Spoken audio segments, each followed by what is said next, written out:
40 विद्यार्थियों के विज्ञान के औसत प्राप्तांक, यानी पूरे 40 विद्यार्थियों के एक साथ दे रखे कितने 55।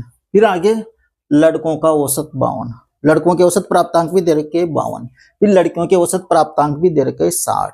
जब भी दो अलग अलग पार्टों के औसत प्राप्तांक और सामूहिक औसत दे रखा हो तो हम कौन से टाइप से सवाल कॉल करेंगे, मिश्रण टाइप से ही सवाल कॉल करेंगे। बस यहां तक पहचान लिया हमने, बाकी चीजें बाद में देखेंगे हम। अगर दो पार्टों का औसत दे रखा हो, दो पार्ट्स का औसत दे रखा हो और सामूहिक औसत भी दे रखा हो तो इसका मतलब है पहला काम क्या कर रहा है, बॉयज का औसत कितना है 52,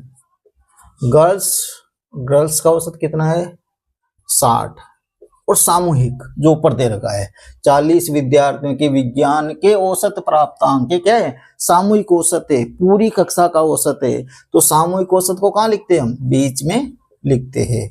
और क्या करते हैं, क्रॉस माइनस करते हैं। 60 में से 55 गए तो 5, 55 में से 52 गए तो 3, क्या आ गया, अनुपात आ गया 5:3। बस ये चीज हमें करना है, पहला काम है मिश्रण टाइप के एग्जाम्पल्स में, पहला काम यही करना है हमें, क्या निकालना है, अनुपात निकालना है। 5:3 आगे पहला काम तो ये करना था हमें। दूसरा काम क्या करना था, क्या दे रखा है देखो 40 विद्यार्थियों के, यहाँ ऊपर ही फर्स्ट में ही पता लगे हमें कि उस क्लास में कितने विद्यार्थी है, 40 विद्यार्थी है। ये 40 विद्यार्थी क्या है टोटल, तो इसका मतलब क्या दे दिया, टोटल दे दिया, टोटल बराबर 40। पूछ क्या रहा है, पूछ रहा है लड़कियों की संख्या ज्ञात कीजिए। क्या पूछ रहा है, लड़कियों की संख्या पूछ रहा है, गर्ल्स की संख्या पूछ रहा है, टोटल दे रखा है तो सामने टोटल ही अनुपात लिखेंगे। टोटल कितना है, यहाँ 5 है, यहाँ 3 है, 5 और 3 कितना होता है 8 होता है, यानी यहाँ टोटल दे रखा है तो सामने अनुपातों का टोटल ही लिखना है। पूछ क्या रहा है, गर्ल्स कितनी लड़कियां है, देखेंगे ये तो बॉयज का अनुपात, ये गर्ल्स का अनुपात, कितना है गर्ल्स का अनुपात 3 है, तो सामने क्या लिखेंगे 3 लिखेंगे।